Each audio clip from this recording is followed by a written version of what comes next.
Can you tell who it is?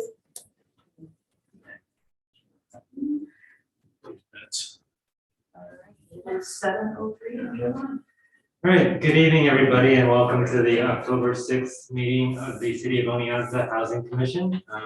Wanted to welcome Mayor Herzig thank you for attending this meeting, and welcome Commissioner Fox. I believe this is her first meeting. Welcome. Do you know everybody on the commission? Yeah, yes. Okay, we can say hi, and everyone's name's here, but want to just tell us a little bit about yourself and introduce yourself to everybody? Been a city resident for over 30 years. I'm also a real estate broker and have been involved in city and regional planning for my entire professional career. Great. All right, and clerk, could you please call the roll? Chair Lappin, Here. Commissioner Beckinson. Here. Commissioner Fox. Here. Commissioner Friedman. Here. Commissioner May. Commissioner Schiff. Here. Commissioner Southern. Councilmember Harrington. Here. Excellent. So, first on the agenda is the nomination and election of a vice chair. The vice chair serves as somebody who would act as chair in the event that I'm absent or something happens to me, or just makes her resign. And I wanted to open the floor to see if anybody was interested or wanted to put forward any nominations. Commissioner Friedman? I would like to nominate Mr. Jared Shu. Okay, is there a second? I did have interest from Commissioner May to serve as well. He's not here today, but since there's two people interested, I think that it would be fair to wait until Commissioner May has a future meeting. So, since he can't present his case. But I feel, what are your thoughts on that? Should we just proceed? It's up to you. I think we should just proceed. Okay, any further discussion? Okay, hearing none, clerk, would you please call roll? Chair Lappin, Yes. Commissioner Beckinson. Yes. Commissioner Fox. Yes. Commissioner Friedman. Yeah. Commissioner Schiff. Well, congratulations. Thank you. I expect perfect attendance. Oh, that'd be good. Okay, approval of minutes. Has everybody had a chance to review the minutes from the September meeting? Okay, do I have a motion to approve minutes as presented, or are there any revisions that folks would like to put forward? That motion? So Motion made by Commissioner Friedman, second. Second. Seconded by Commissioner Beckenstein. Any further discussion? Hearing none, clerk, could you please call the roll? Chair Lappin, Yes. Commissioner Beckinson. Yes. Commissioner Fox. I abstain because I wasn't here. Commissioner Friedman. yes, Commissioner Schiff. Yes. Okay, so, so review new business. I wanted to thank Commissioner Beckenstein. She's spent quite a bit of time to prepare a spreadsheet that went over the various recommendations in our various housing studies, and she collated all of them. I think one of the most important and high priority work items for us right now as we get this commission off the ground is to figure out where we are with those respective recommendations. Commissioner Beckenstein, do you want to go over what we prepared? And Did everyone get a copy? I know it kind of went out via email, but it wasn't part of the meeting materials. So it seemed in reviewing the various reports since 2013, it seemed as though things could be grouped into one of three categories: to preserve housing, to increase housing, and to educate the public on what's available and how to access various grants and programs. So once I categorized it, I just kind of took the goals and recommendations from all of the various reports and put them in the categories that I thought they belonged in. I do have to point out there is a typo because I was trying to do two things at once. So on the first page, the last bulleted item, or the second to the last bulleted item in the preserve column is non-payment of taxes, not rent. And I didn't realize that until I reread it today in preparation for this meeting. So, I mean, when you go through this, you can see that preserving and increasing are the two main priority areas. Keep what we have, but there was a sense in some of the reports that we need to increase what's available for low to moderate income, increase for seniors.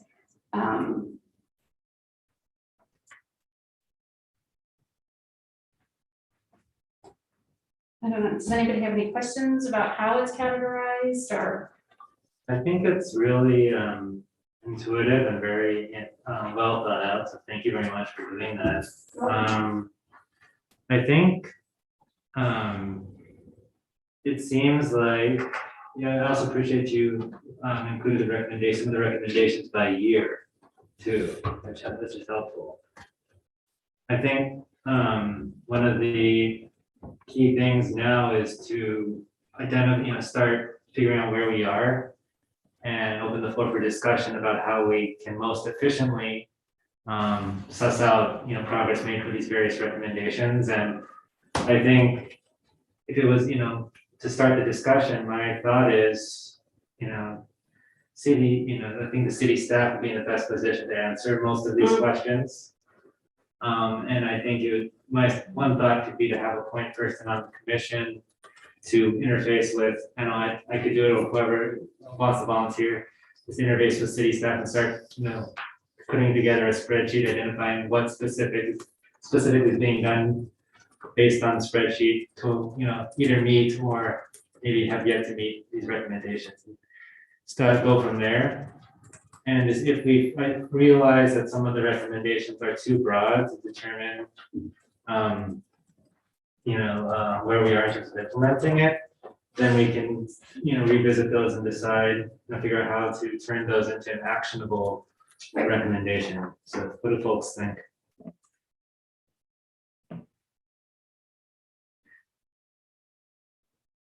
It's also, I think one other thing is it's also important to note that each of the studies had a varying levels of analysis on the housing market and kind of the financial side, census-based or demographic analysis. So for example, the Novogradac study done in 2017 was extremely in-depth. The 2013 study was the product of a lot of hard work of a city-led commission. Then 2019 comp plan is kind of in the middle. It's not as number had quantitatively based as the Novogradac study, but it still contains quite a bit of analysis.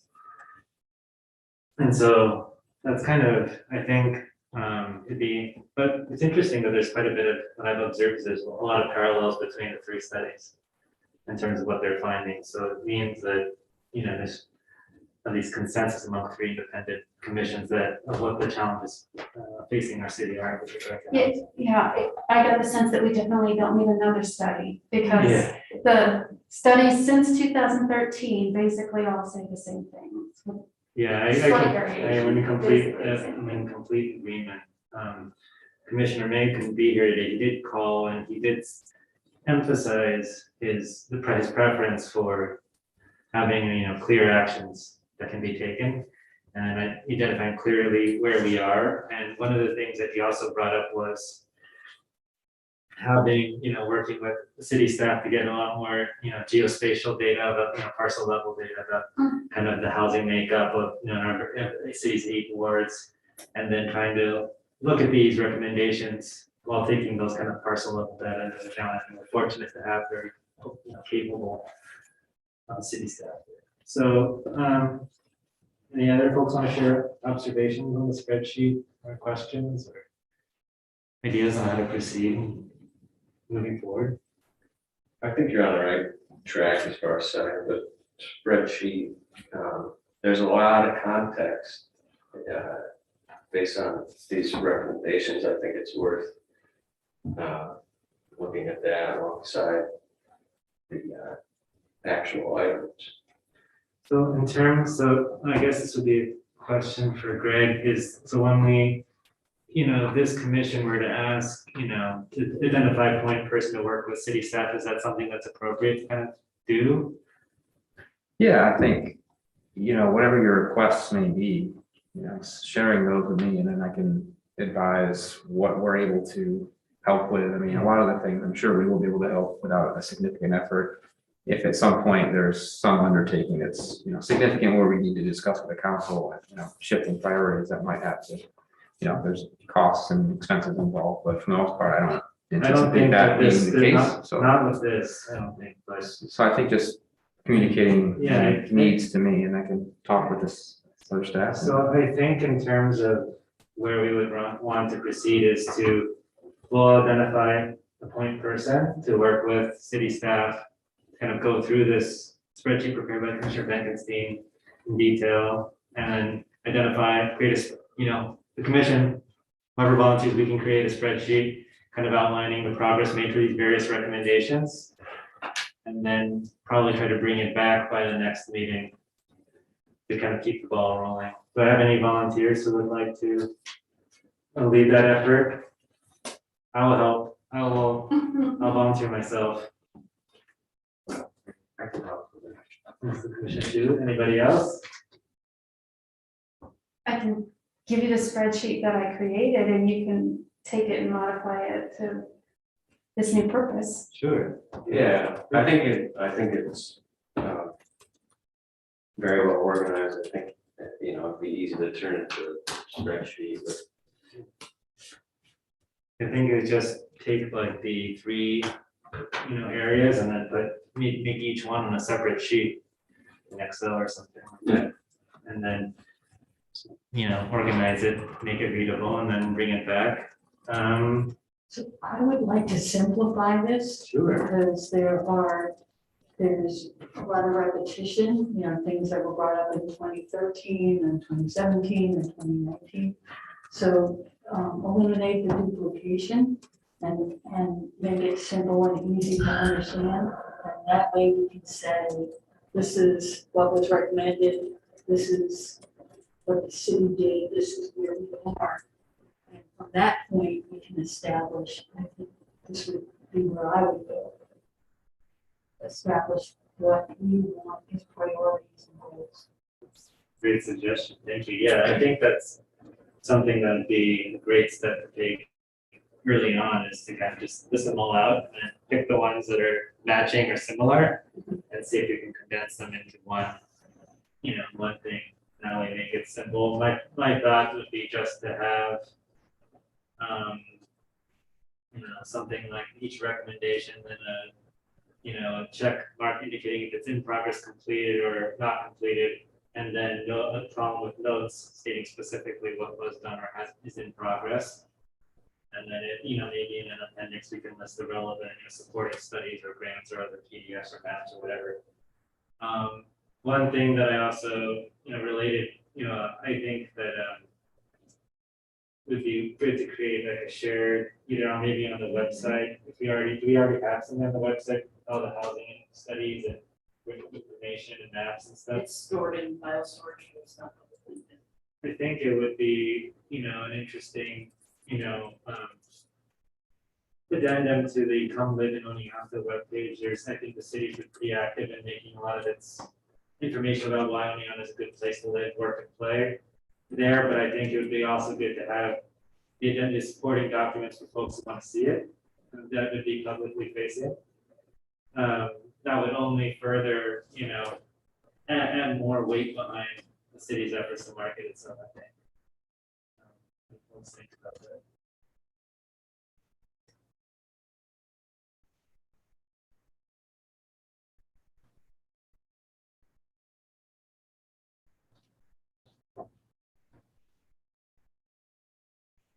I think, one of the last things that I would bring up would probably be related to this. I know that the new census data are out for the 2020 census, the 2020 census, or they should be. think they're supposed to be released on the 30th. I haven't looked, Of September? Yeah. Because we are not till November. okay, so, all right, so, okay, good, that's good, I was about to check. But I think that once that data are released, it would also be good to, pull that, place it into, especially like a mini housing profile, going on like a rough and ready, very rough and ready thing. Yeah. That's something that, I'd be happy to work on. And I know that the OFO is doing their needs assessment Right. biannual. And there'll be a housing component as part of that. So that would community be, needs that'd be assessment. great, I think that, and that's coming out soon. Well, we need the census data. It is. So once that, yes, Judy? Sorry to interrupt on this, but, our website has those demographics on it from that company. Does that have a housing component in it? Do you remember? Because they'll update that when the data's out, right? Whatever our demographics already are on our site.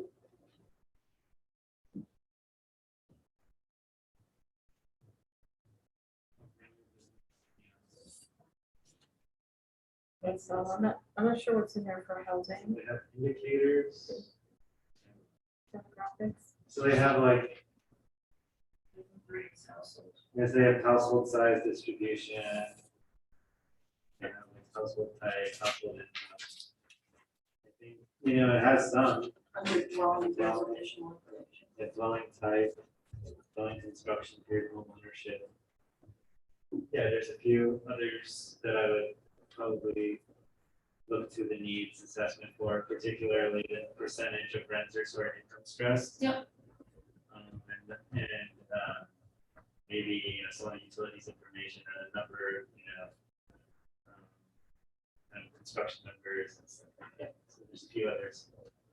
But this is great, so it's, maybe we could build on, maybe recommend some additional census criteria for the folks developing this tool. But this is really helpful because I think that's something that I think would be really good to have the housing data publicly, available, front facing, so that way, if there's a partner who wishes to provide assistance, like this college professor or student interested in doing an internship, they would be able to get all the information from one spot. So I think, so just to kind of sum everything up, Jared, Commissioner Shu, and I will be working with the city staff to create the spreadsheet. We'll take Commissioner Fox's recommendation to simplify and, reduce redundancies, and Commissioner Bekenstein graciously prepared this initial spreadsheet. We'll build off that as a template. And the goal is to have that done by the November meeting. Any further discussion about that? Okay, so review of the rental map. Stephen, do you want to give like an overview of what you found? So this rental map is based off of county data related to housing units as well as our offices, number of like COs and COCs issued. So basically the map breaks down. The downtown section are mixed use buildings, so they're both residential and retail, so that's why they're in red. Those units are between, 3 all the way up to, 10 or more. So the downtown map is, or the downtown section is not broken down into a number of units, basically. Outside of that, all the other ones are broken down by units. So the various color codes are attached to the various, number of units. Each parcel on the map is identified as either a single family, a 2-family, a 3-family, or if it's more than 3 units, it's an apartment building. So it could be anywhere from 4 to, I think we have some that are all the way up to 8, 10. So yeah, that's pretty much kind of the breakdown. I have a question for you. Mhm. Does the single family rental category include houses rented to 4, 5, 6, 7, 8 students? Yeah, That is one unit? the single family credential is just based on what our office has as a house that has one, you know, a CSC for 3 unrelated or grandfathered for however many they were grandfathered for when they came into the code. Yeah. So yeah, single family homes are just homes that haven't been altered into separate dwelling units for more than one family.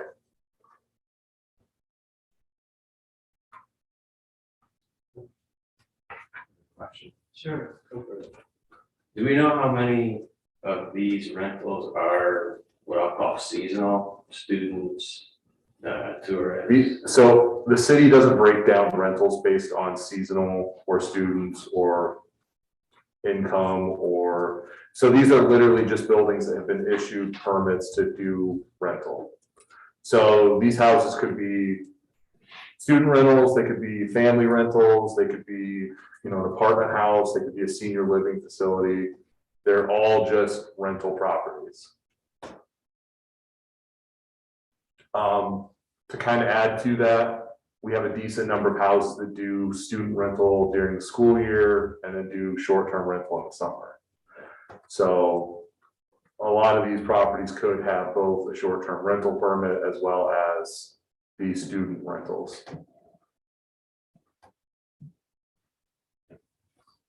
I think, so then it would be possible to break that out, then if they had a short-term rental permit to see the number distribution of those two. Yeah, so I know at one point we were up to, I think we issued 20 short-term rental permits at one point, both new and renewal. So we had like 20, 25 short-term rental permits. And then short-term rentals aren't allowed in most zones, is that correct? Short-term rentals, if they're not grandfathered, so as of 2011, any pre-existing short-term rental was carried over. So the R2 zones, the not multifamily zones, you do have some that were grandfathered in. You also have some that were given variances to be used as short-term rentals. And the city also allows owner-occupied single-family homes to do short-term rental. But it's only for owner-occupied single-family homes. With regard to distinguishing between student rentals and non-student rentals, we might be able to get the addresses that students live in from the college, State University. They won't tell us, I'm sure they won't tell us who lives in the house, but they might be willing to tell us I don't think so. if they're renting. FERPA won't allow that stuff.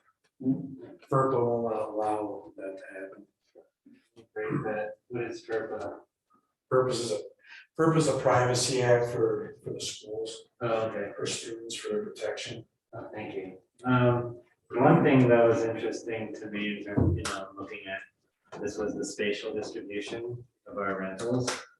And we noticed that area right by the library is almost all multi-unit rental. And a lot of the center city, which is in R2, which is supposed to be single family zone, has a mixed density of houses and also has numerous rentals, you know, several contiguous rentals, you know, even on the same block. So I think that's very, you know, I think it's very interesting. It's a difference between what our zoning code has written and also what is currently there. And then also that effect, you know, we should look at, you know, center city, you know, our various neighborhoods and kind of figure out, I guess, what the current breakdown of rentals and single family homes and, you know, and short-term rentals, kind of tell us about the neighborhood cohesion and the ability to kind of bring in multiple types of housing, identify various folks moving in. Also, you know, in terms of social infrastructure for the neighborhood connectivity as well, what would make certain neighborhoods attractive to live in versus not, where we should target home renovations and repairs, for example.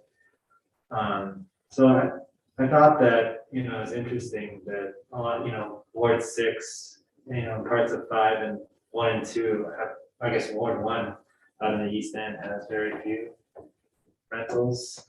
In fact, several neighborhoods, you know, there's a series of almost 4 blocks that don't have that has 1, right? So I think that's interesting in terms of, we're looking at, identifying, redoing the zoning code, to a form-based code, that's something that, we should be looking at is the actual makeup of our housing stock and how the new zoning code change to like a transect-based code or maybe that is, it's currently being done right now and how that would potentially affect our ability to attract or, redevelop houses, repair houses, renovate them, allow homeowners or, landlords to do repairs or modifications to their properties. That's something that's interesting. I think that was very interesting, kind of map that was done. Another thing that I thought would be interesting would be to see what percentage of the lots are conforming versus not conforming. Based on the zoning code, to see, again, this is to look at what people can do with the property and the redevelopment potential for various parcels. And what, with those, basically the main question I'm trying to get is, does our zoning code restrict multiple types of housing? Does it restrict our ability to improve on the other housing stock? And if so, what can be done to remove those impediments? And if there are protections we want in place, what protections would we want to keep if we were to change the zoning code? That's kind of, that's what this map told me on that. But I'd be happy to hear everyone else's perspective or any other further discussion on it.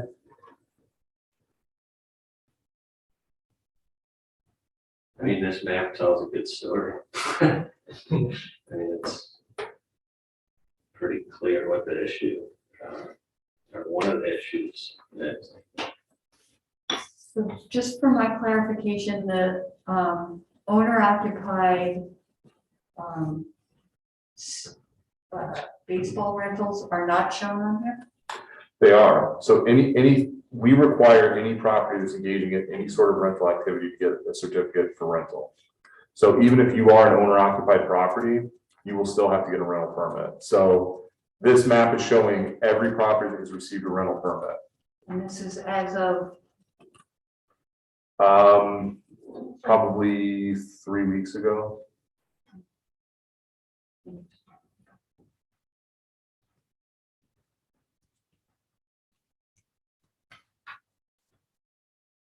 Any further discussion about the map? Danny, you mentioned the term, I think the term inclusive zoning a few times. And at first I didn't understand what you were talking about. Could you explain that term, what you mean by that? Yeah, I mean, so the term inclusionary zoning refers to policies embedded in the zoning code which require new developments to have a certain percentage set aside for affordable housing based on, depending on the funding program you're taking advantage of. So it's defined the term affordable, but those type of policies could be enacted in areas where the market has several folks of varying income levels to make sure that they have access to new housing that is being built in areas that are close to the bus line or close to, close to amenities and services, in like a good, walkable neighborhood. So that's one type, that's the term, specific term inclusionary zoning, but overall, good zoning such as the one that Stephen was working on for the MU1 district is designed to be inclusive in that it invites a mix of uses into a key neighborhood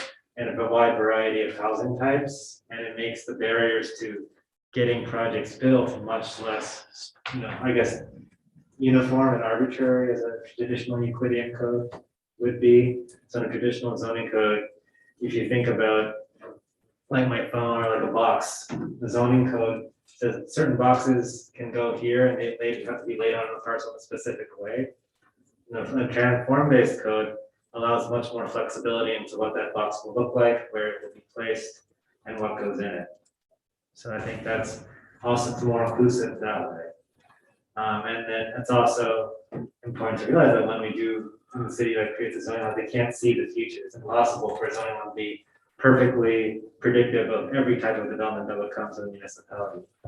So I think when I talk about inclusive zoning, the other concept of inclusivity in zoning refers to zoning that can accommodate a wide range of projects and design them in a way that A, allows them to blend into the neighborhood, and B, limits the unnecessary regulatory roadblocks to getting them across the finish line. so Stephen, Is the project that was built by the nonprofit off of Clinton Street, is that on here? Project was built by the, which, Housing vision. Housing vision. 60 units on Silver Creek. that parcel I think was dropped, so the county map, I think was transferred over, dropped that parcel. So I think it's a dead spot on the map. So that's like, I see it right there, right on. Is that orange Or is it, square? But I think it's a much bigger parcel. No, I think it's, It's not bad, is it? it's. no, it's this one. Oh. Yeah, it's this one right here. It's that big orange square up there. It should be on Monroe. Oh, it's the adjacent one, right? But doesn't it go down? Here's center. Yeah, that's the parcel that got dropped. The Here's apartments center, yeah, that's the on parcel that got, Street? that's the parcel that got dropped, it's blank right now. Yeah, I think it dropped when it was transferred. Because that's a large number of apartments, and Uh, aren't there apartments in front of the condos on State Street? There's- Yeah.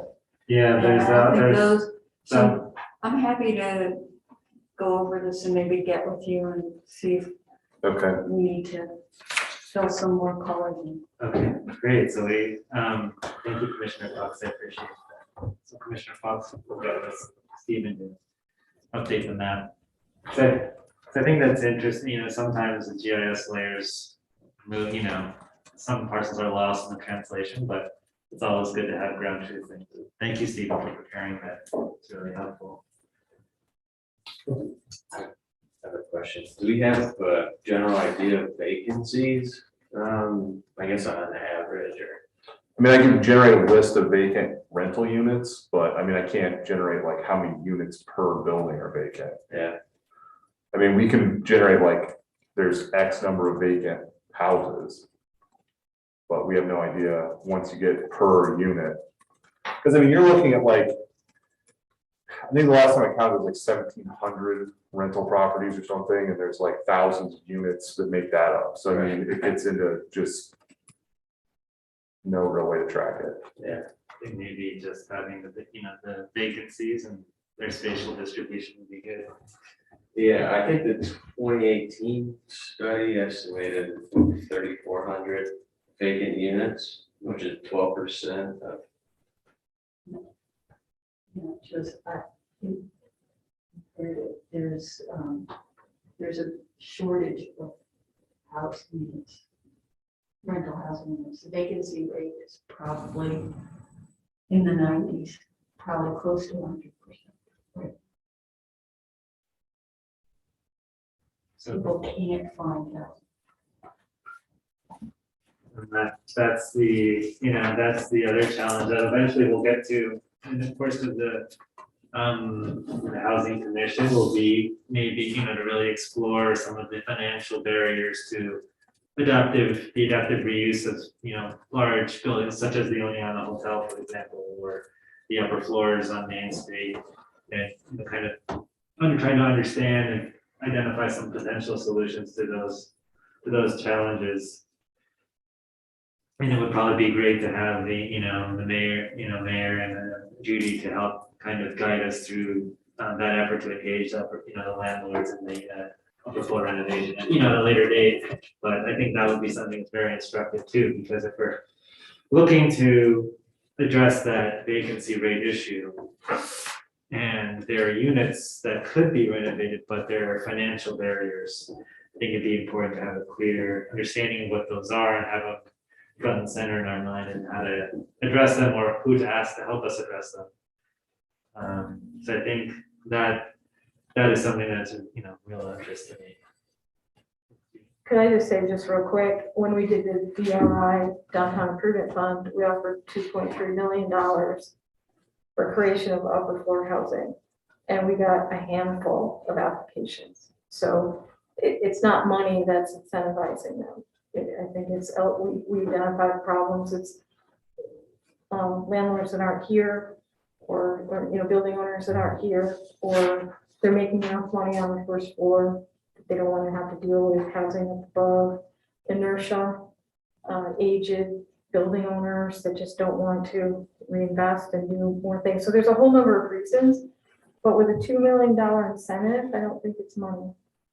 Well, Judy's right, that there were many, many reasons. One of them, oddly enough, is that many of our downtown property owners are my age. And they're not interested in taking on new adventures and risks, and they're just, satisfied with what they've got. They're not just on a point of life where they're oriented towards taking on new adventure. So one of the things that we need to do is encourage turnover of these properties to younger people who are in a position to have the energy and willingness to take risks and innovative, thoughts and in order to move forward. So I think it's not just money, but money is a factor. Now, we've got Springbrook, who is doing a $6 million project with the upper floors of the Ford Block building. And they are struggling to make this happen, despite the fact that the city has provided them with $600,000 of DRI money. The state has provided them with a couple $100,000 Yeah. of ESD money. They have other resources that they have managed to bring in. They're using the opportunity zone for investment. And they are still struggling to make this work financially. They're going forward with it, but they are not at all confident that it'll be profitable. So the costs of doing this are extremely high. And even with the tremendous amount of public money that is being put into the Springbrook project, it's really only happening because Patricia Kennedy has a passion for making this happen, not because it makes financial sense. To what extent is the sale price impeding the development? In that project, Yes. actually, I think that they're getting a pretty good price. I mean, the sale price is approximately $1 million for that entire building, which I think also includes the Market Street property with the KeyBank drive-through. So that's not a bad price. Well, the Omiana Hotel, the new hotel that got built on Main Street, I believe got built because it was starting to cost too much money to own it without doing something with it, based on the city's efforts to increase the cost of owning. And other than giving people money, I don't know what else the city can do. Besides making it cost more to continue on it without doing it. Any of these buildings, especially the downtown buildings, which are really ripe for major rehab. A lot of them. Now, we were successful in probably having 30 to 35, including the Springbrook project, new units, either already under construction or to be under construction in the upper floors of the downtown area. So we did have success in it. The Springbrook is the largest project, but there's 4 or 5 other projects that average about 4 units per project. Would you say that's? Yes, one of them's 4, one of them's 2, one of them's 1, and then Springbrook is like 24, so we'll be up around 30. Are those other units new units or rehab units? One is a rehab, but it hasn't been used for a long time, so I kind of figure it's new. 4 are new. They're actually changing the open commercial space, prior commercial space to 4 apartments.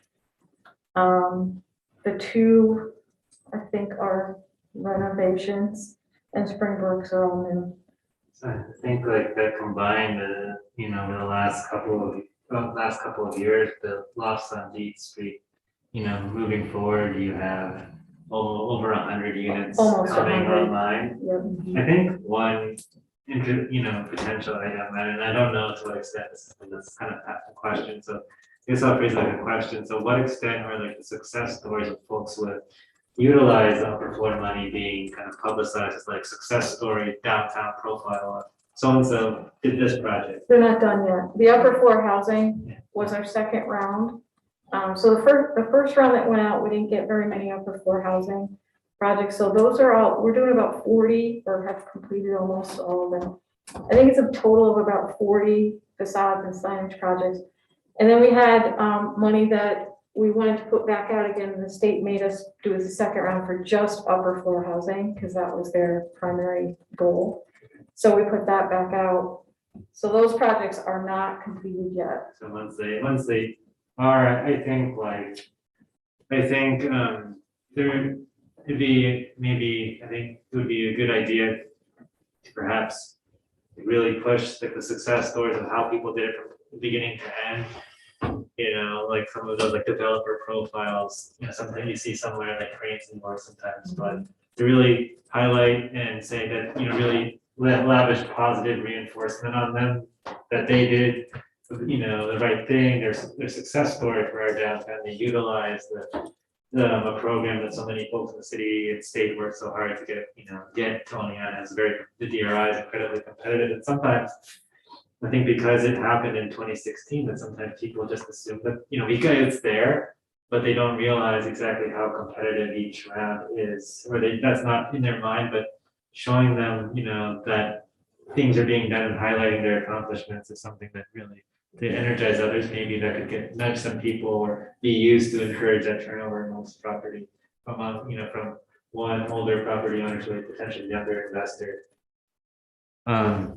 But I also, I think it'd be also interesting to kind of take a look, if we're going to talk about those, down upper floors or adaptive reuse parcels, is to really understand like the footprint of those buildings, where, how many square feet, what the breakdown is between commercial and residential spaces and stuff like that.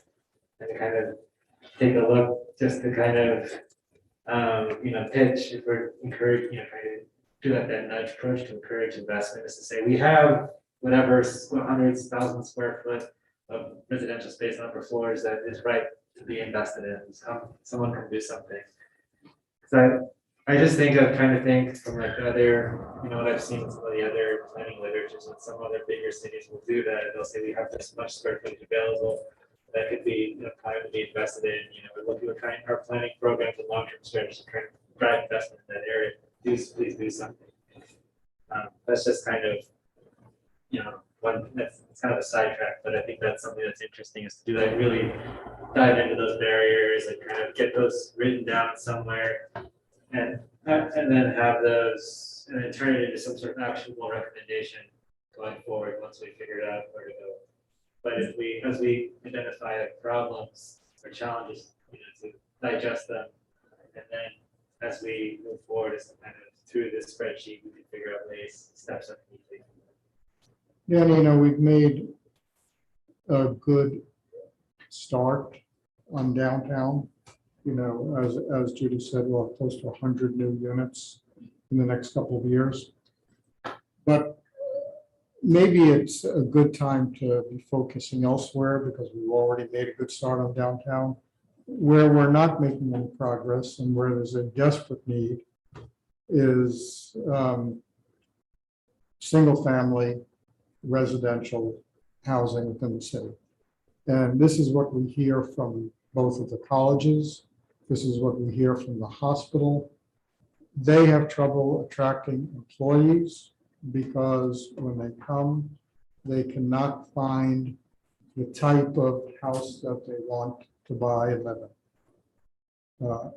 Part of the problem is, our housing stock is old.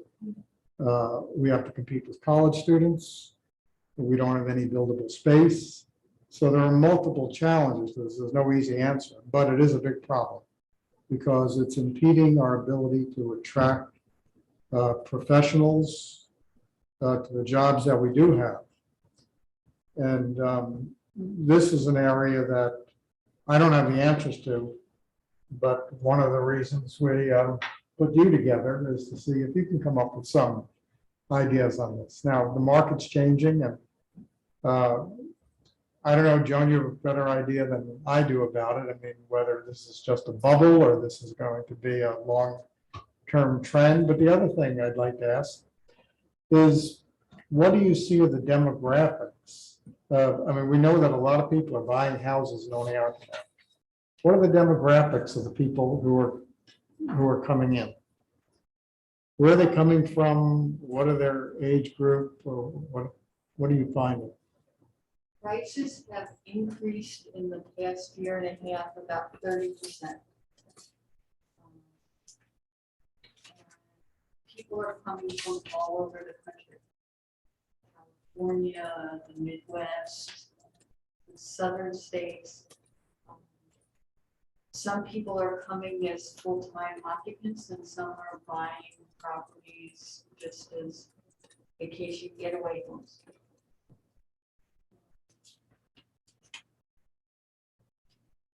A lot of people that work here in the city can't afford to buy houses right now.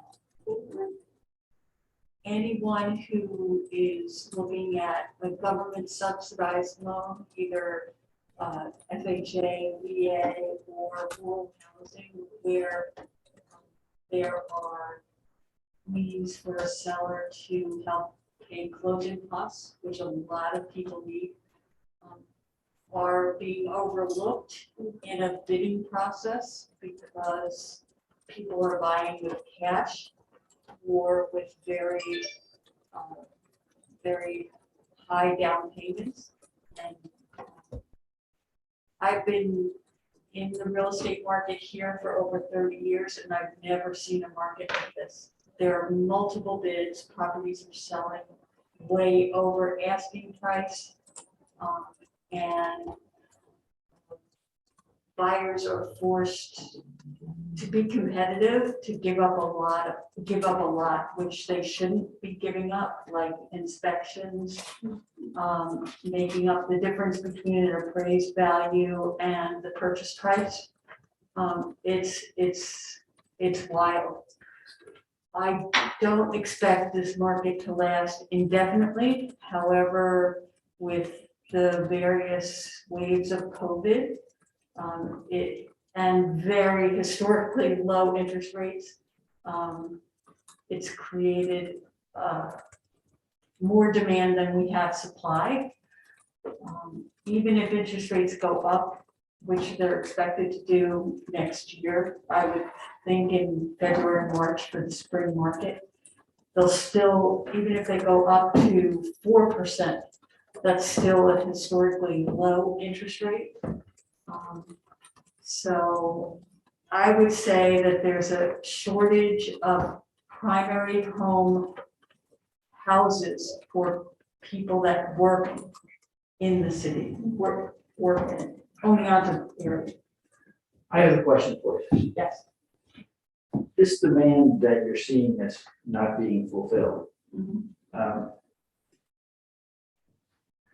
could that demand be filled by smaller houses than we have for sale on smaller lots than we have available in the city? Smaller houses than most of the houses in the city. Yes. Like duplex, triplex, cottage. No, I mean like single family lots on small lots with smaller houses than, Not tiny houses, but smaller. not houses. 2,000 Yeah. square feet, 1,300, 1,000 square feet. But there's a limited amount of vacant land to build on. Well, we may be going too far than we should. No, I don't, and I wouldn't ever participate in this if I did. But I think the city owns land and the school system owns land that's developable. And I think that should be part of our project here, is to get all of that land out in the open. Yeah, and I think that's again, that was another sentiment echoed by Commissioner May. So he's also in agreement. He actually called me today and asked to bring that up. Thank you, Commissioner Freeman, for bringing that point up. But I think that's something that's well worth looking at because we shouldn't, in addition to looking at adaptive reuse, we should also be looking at new construction too. And then if new construction involves the acquisition of developable land, I think that's something to look at as well. And explore, I think that no stone should be left unturned. I had a question. I can't remember what it was, but I think it had to do, how can Yeah. Can I jump back to downtown? Sure.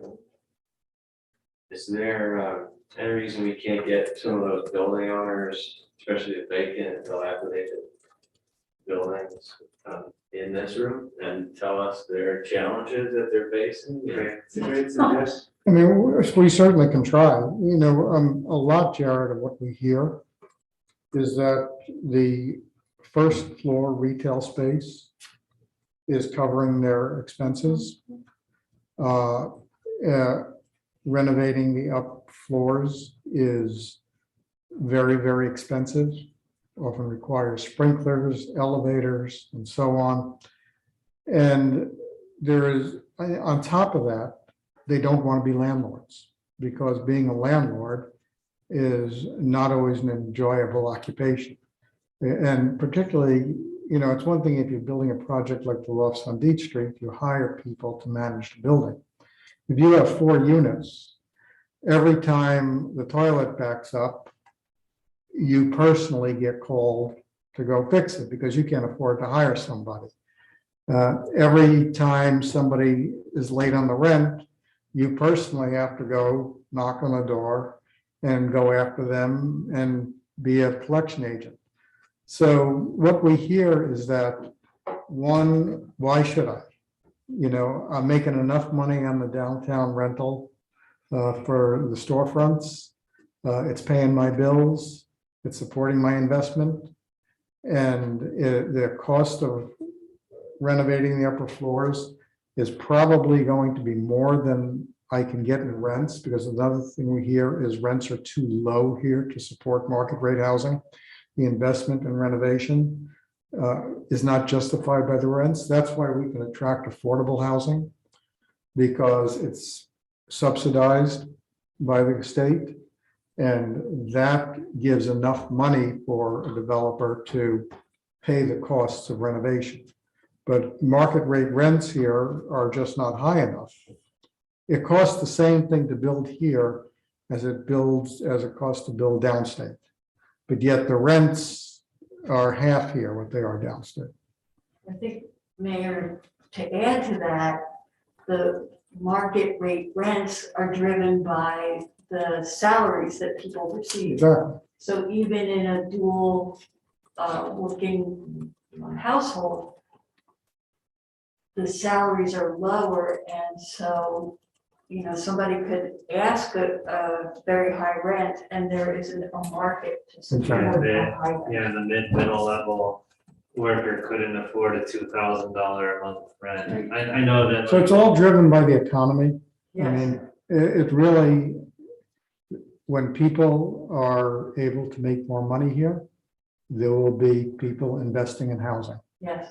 I think it's a kind of chicken egg kind of problem. I kind of remember the question that I had. It goes back to single family housing. So the Novogratz study kind of identified an issue that's similar to what the mayor just brought up with regard to rentals, that the cost of construction of single family homes exceeds what the market would support. And I was wondering that with the market change now, does that still hold true?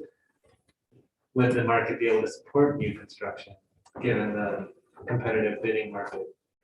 Well, there is some new construction on the market, and some in the works, but not within the city. It's, when we say Oneonta, people think of the town and the city, and there's more open space and more available land in the town, and that's where new construction is happening. Well, that's also a good thing for the Oh, city. yeah. Yeah, because then they would be able to commute in and, you know, build the economy. But then also the affordability issue kind of is a good segue into, the next agenda item. Wait, yeah. Okay, go ahead. Just one more minute. Sure, please. Steve, you've done a lot over the past years, I believe, with increasing the cost of owning rental property when you don't maintain it, Bill fix it. Have you seen that resulting in some property owners selling out and to somebody who's now taking better care of it? Yes. There's also a lot of people who pay $10,000 a year in code fees. And just keep going, Yeah. paying. We have people that have thousands of dollars of code fees every year levied on their properties. 10,000, 5,000, 8,000. And they just absorb it as the cost of doing business. That's correct. If they're willing to pay, keep hiking. And that's kind of what the economy dictates, right? You know, if their willingness to pay is there, just, you know, keep escalating this slap on the wrist. So it works for some people, but it. Yeah, I mean, It's not enough for others. Yeah, I mean, I think that overall we've seen a positive response to increased negative, you know, carrots. I think there's always going to be a subset of people who, I mean, if you look right now, you can find 4-bedroom houses for rent for $2,500 a month, and people are running to pay it. So if you do the math on that, I mean, you can eat a lot of costs before you're losing money. And that's kind of what we see, like, from our side of things, when we're dealing with a lot of student rentals. I mean, we have one, like, single family homes with 4 bedrooms renting for $2,500, $2,000 a month. And landlords collecting $40,000 a year in rent before they hit the baseball season and then collect another, you know, a couple $1,000s a week. So it's kind of a drop in the bucket for some of those people. Which makes it very difficult for someone to rent a $1,200 house, you know, $1,200 a month or $1,000 a month. I mean, as a landlord, you lose the incentive to rent to those people because I can rent to, you know, I can double my income. Back up to the city properties, I think we, at the finance, we had a special finance committee meeting.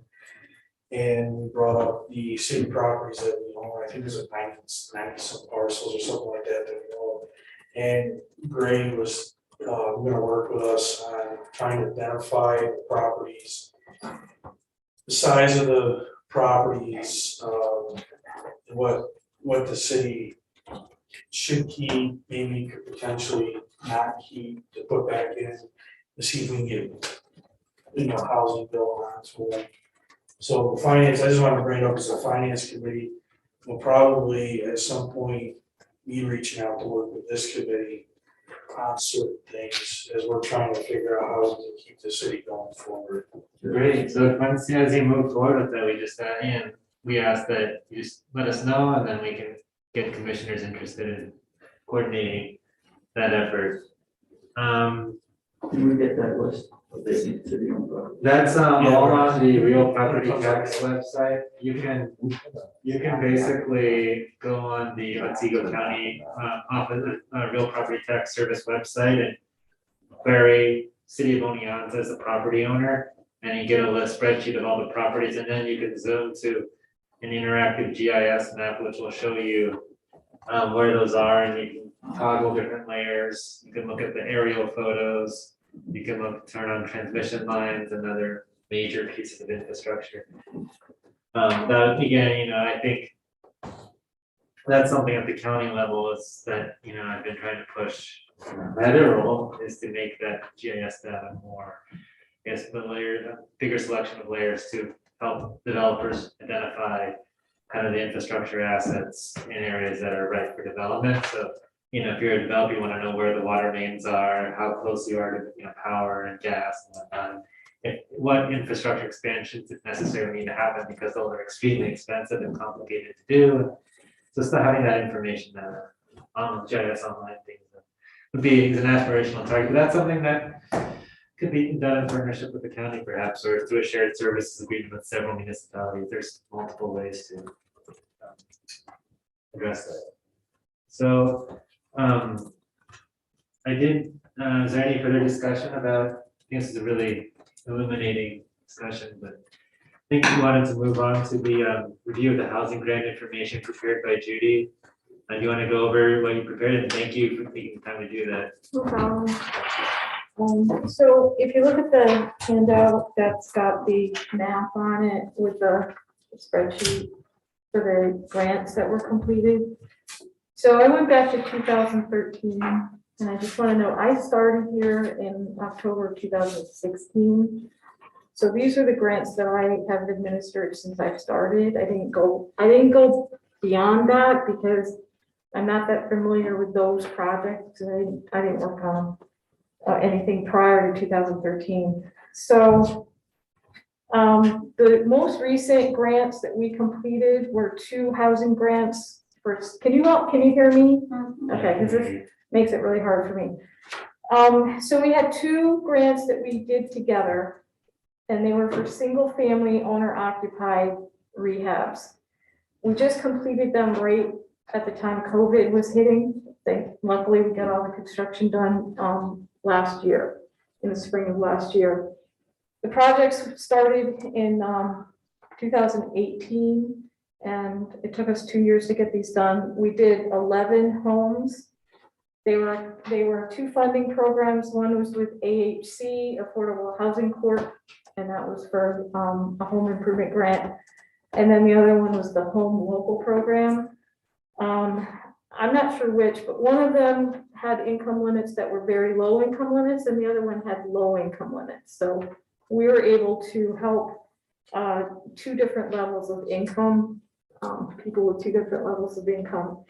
So all told, we renovated 11 homes throughout the city, and the total grant amount that went to all those homes between the 2 grants was $670,000. And there was some more money on top of that that the city had for admin, but that's the money that actually went into the rehab. So the next 2 grants, these were rental rehab grants. We did them at the same time, and they were done between 2016 and 2017. We were actually awarded them in 2014.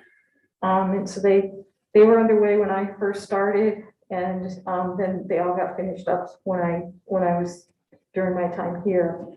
So we renovated 7 homes in the one program and another 7 in the second program. So these were smaller grant amounts because we didn't combine the 2 programs into one house. We did 14 homes. And I think the max was, the one program had higher limits that we could use, or we used higher limits. So we were able to fund some of them up to, I think the highest was like 55,000. And then the program I was working on when I first started was the AHC First Time Home Buyers Program. That was probably halfway done when I started. We got it in 2013. We finished it up. The last one finished in 2018. We were able to help 7 first-time home buyers with a combination of closing, down payment, and rehab costs for those homes. Did you say clothing? Closing. Yeah, Closing.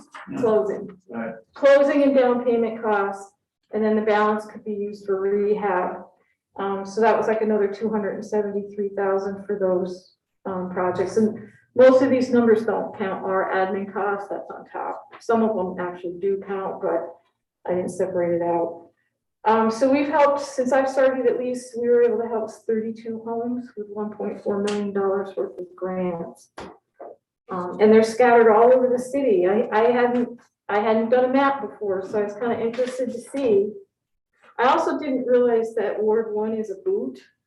I just saw that too. So, but yeah, I think, they're kind of spread all over the city. The location of the home has absolutely nothing to do with them getting funded. They have to meet the income eligibility requirements. The houses have to meet the cost threshold requirements both before they're helped and after they're helped. And there's all kinds of underwriting that the people have to go through. But that's what has been accomplished since basically at least 2016.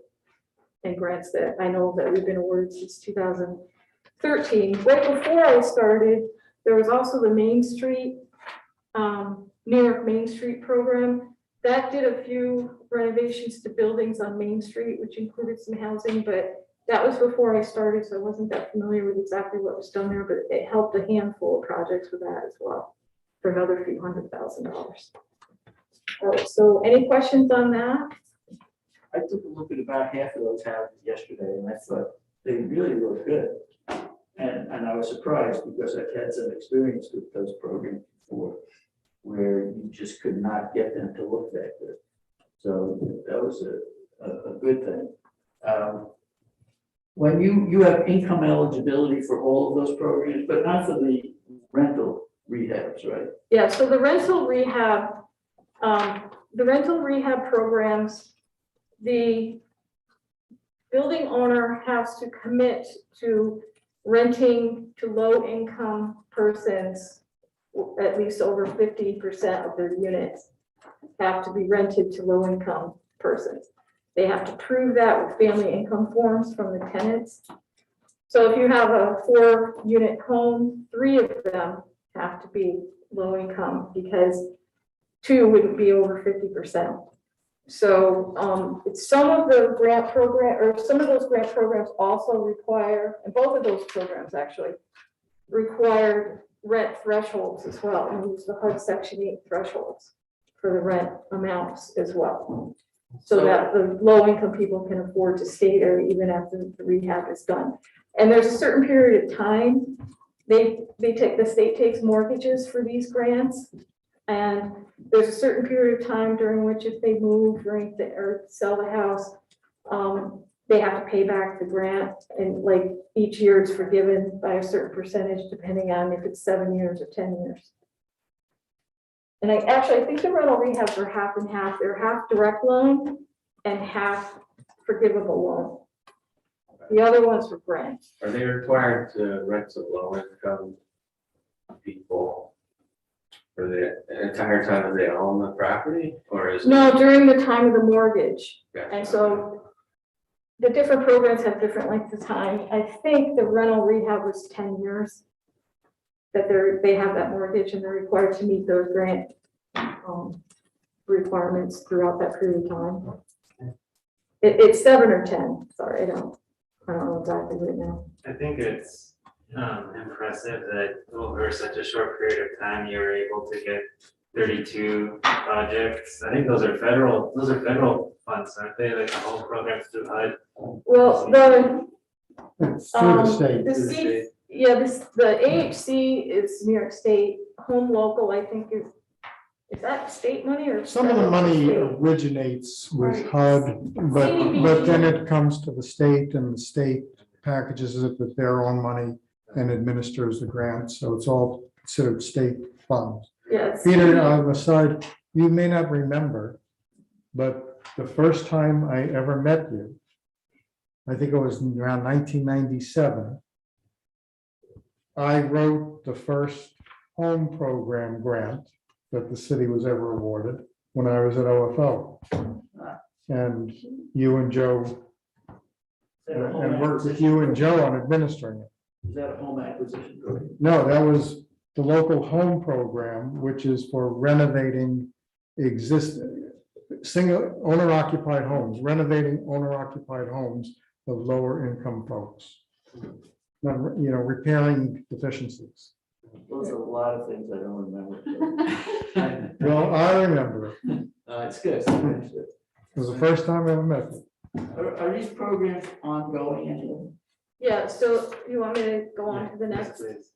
That's a good segue to my next. Oh, before you do that, are assets on the owner occupied projects, are assets taken into account or just income? Yes, assets are taken into account on the owner occupied ones, yes. And are these programs amenable to targeting specific houses?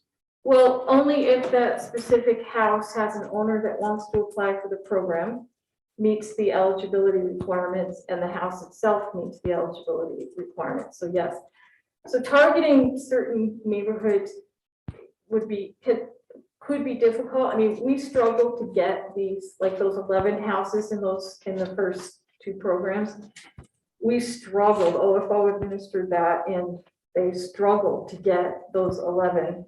And they had to go through many, many more than 11 applications and underwriting requirements to even get 11 that were eligible, but to even get enough. Those are owner the first. That was owner occupied. Yes, I mean, you always have issues with owners of houses wanting to deal with a state funding program that's administered through the city. I mean, they understand the paperwork involved, and it's not easy for them, for the homeowners. They have to give up their income information, which is always something they don't want to do. And, it's a lot. It's a lot.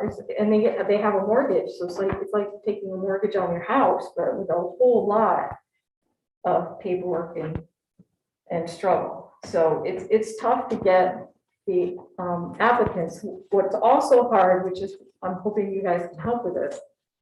In order for us to apply for these programs, we need 2.5 to 3 times the number of houses we want to repair on a waiting list. And it's not just a name and an address. We need their income information, we need household information. They actually need to fill out a pre-app with a lot of information to get on our waiting list. But if we want to help 10 homes, we need to have 25 to 30 on the waiting list. For rental rehab, if we want to fix like 5 homes, we need to have, up to 15 landlords and our local, rental housing owners on a waiting list. And so getting the waiting list is hard, at that level for those numbers of people. I mean, trying to find 15 rental home owners to do a pre-application, and then having them also be willing to eventually do an application and go through all of the rigmarole of a grant and, having another mortgage on their house and having to have the low income requirements for the tenants. It's challenging. So these programs are available usually annually. They're available right now, as a matter of fact. But we didn't apply because we're working on so many things. Plus, we wanted to get you guys going so we know priorities and we're ready for next year. And we're also hoping to have that housing condition survey grant funded, which will help identify the houses that have problems and where they are, so we can start picking out what we want to work on. How do you get the public to be aware of the availability of these programs? Well, I usually, if we're trying to get the pre-app, so for the waiting list, in the past, we've done ads, we've done social media posts. It's been a little while because I've been working on other things.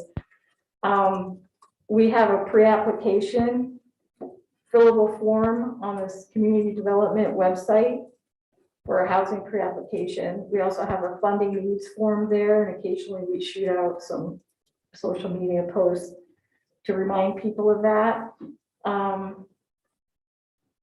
Advertising. I'm hoping that you guys could brainstorm that and help us figure out how to get, I think contacts with realtors in your association, contact with the developers or building owners, the multifamily homeowners would help.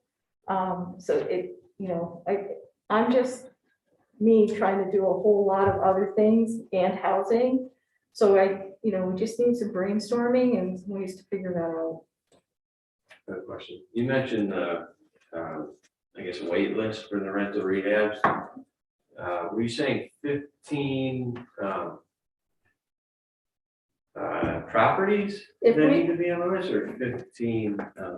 Well, yeah, if we want to help 5 properties then I need 2.5 to 3 times the number of properties on the list. So if one developer owns, 5 houses and he wants to do renovations in all 5 houses, I could include them as 5 Okay. of the 15. Thanks. So, in terms of outreach, brainstorming outreach activities, I think that's something that could be done on an ongoing basis.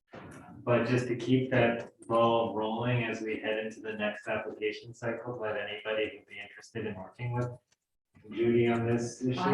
I already am. Yeah, Great, so I've already Commissioner Fox- contacted Joan, so yep, that will help. Okay, so if you could just make a note of that, Commissioner Fox will be with Judy. I think that'd be something to discuss and get ourselves prepared for the next funding cycle.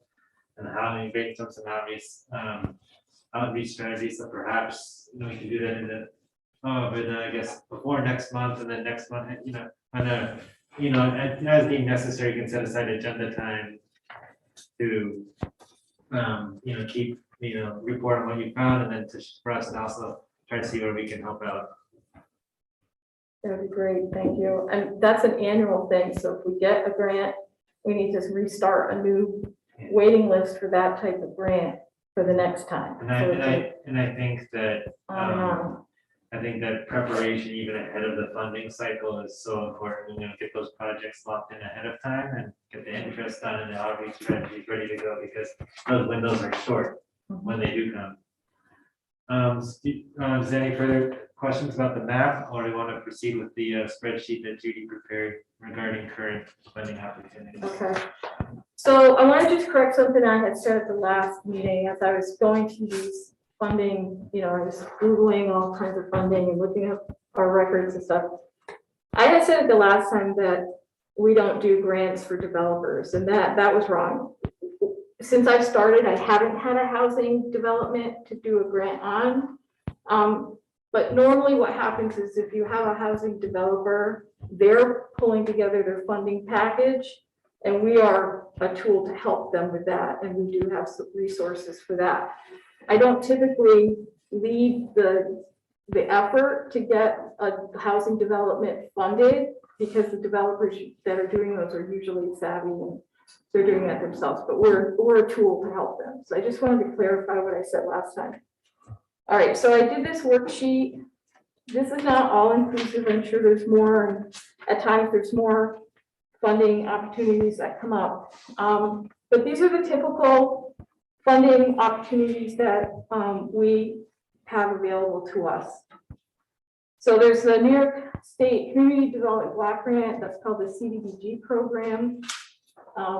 If you look at my other sheet, that's actually what funded the multifamily projects that we did.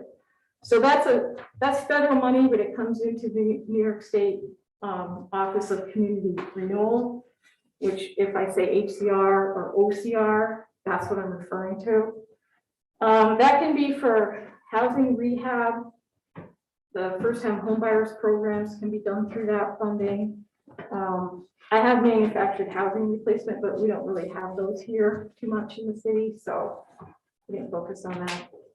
You can also do lateral connection assistance if we have to replace, if a homeowner has to replace laterals. We can actually apply for a group of those. If we're doing a water project and laterals need to be replaced, we could actually apply for that program to help the homeowners out with that. The max is $750,000 in any program year. And like I said, a lot of these deadlines are this month.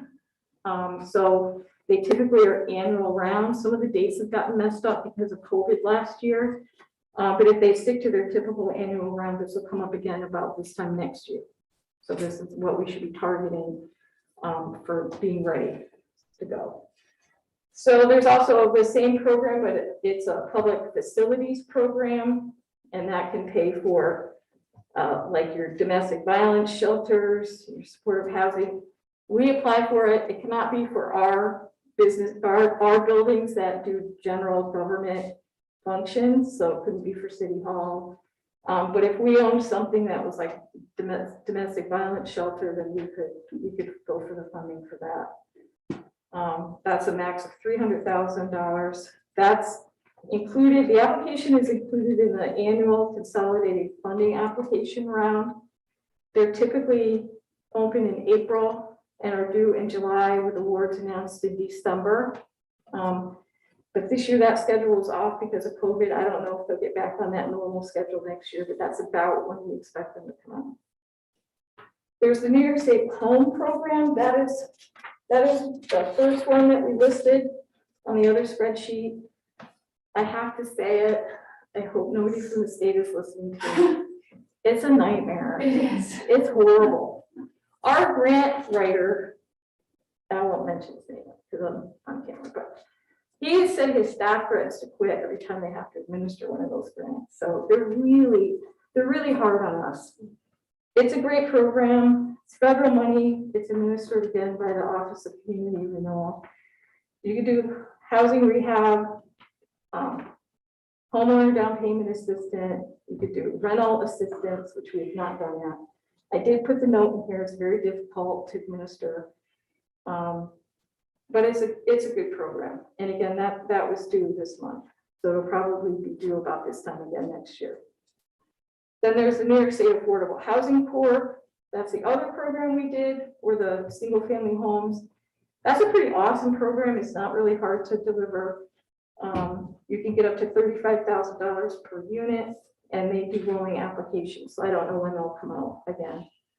New York Main Street program. There's a number of things that you can fund with that. So you can do multi-use commercial.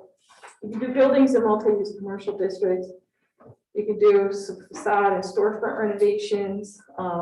A small amount can be used for streetscape enhancements. You can do interior residential building upgrades. That's a really nice little program. The DRI Downtown Improvement Fund was modeled on the New York Main Street programs. Some of the things are very similar. You can apply for, I think, up to $500,000, but they suggest strongly to only apply for up to $300,000 or you won't get funded. And that application is packaged with the CFA. So again, that's like the April opening and then it's due in July. This year, so those are the basic programs that we can turn to for housing assistance if we're doing a housing program. This past year, 2020, and this year, there's money still available through the CARES program, which is a COVID relief program. That program has a number of things you can do, supporting small businesses. You can improve air quality in public facilities. You can do environmental improvements for housing for safe shelter and a conversion of underutilized buildings for affordable housing and public services. $100,000 minimum, $500,000 max. You have to complete that project in 1 year. What does that mean, underutilized buildings? It would be a building that it's like smart growth. It would be a building that's not used or it's vacant or it's partially used and there's a lot of space in it, and so you could convert it Like St. Mary's Church. for affordable housing. So that program, it has to be done in 12 months. So you have to have a project that's ready to go because 12 months is not long at all to get one of those projects done. The original deadline was August 27th, but they still have money. When I looked and when I compared this 3 weeks ago, they still had the round open. And when they originally issued it, they said they'd close the round and then reissue another round if they had money, because they expected to have money left over, but they haven't even closed the round, which tells me they probably got quite a bit left. So that's still a possibility. And then there's the New York State Homeowners Assistance Fund. That one, this is for helping homeowners with their mortgage costs and utility fees and stuff like that if they're behind because of COVID. This is a program that the state got the money from the US Treasury. They didn't spend it fast enough. They were coming up with a plan to get it spent. They were supposed to have it opened up in September once their plan got approved by the US Treasury, and I've yet to hear that that's been approved. So if that hits the street, The homeowner themselves can apply for this. We cannot apply on behalf of them. We can't for sure because if they go in for utilities, the people holding the debt can't help them apply to get the debt paid. So we cannot help them. But the homeowners themselves will be able to go online and apply for this money when it becomes available. To my knowledge, it's not out there yet. And then, let's see, the last page, I listed some programs that the city could apply for, but we don't apply for these programs because there's nonprofits in the area that do apply for these programs. They either get funded or they don't, sometimes get funded.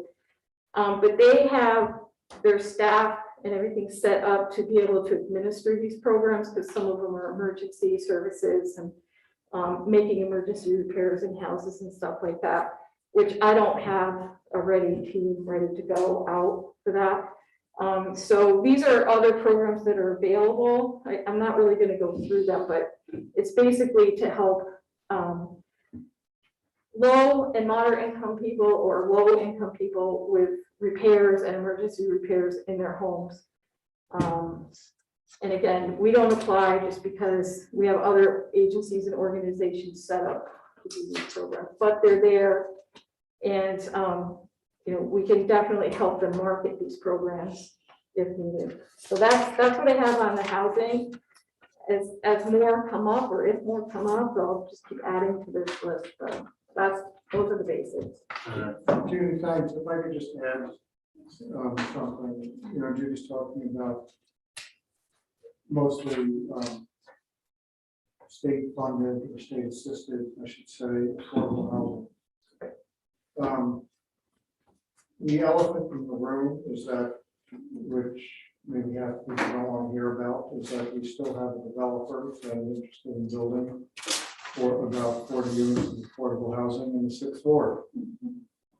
And that we all know is RSS. They have purchased the property there and they're still interested in developing.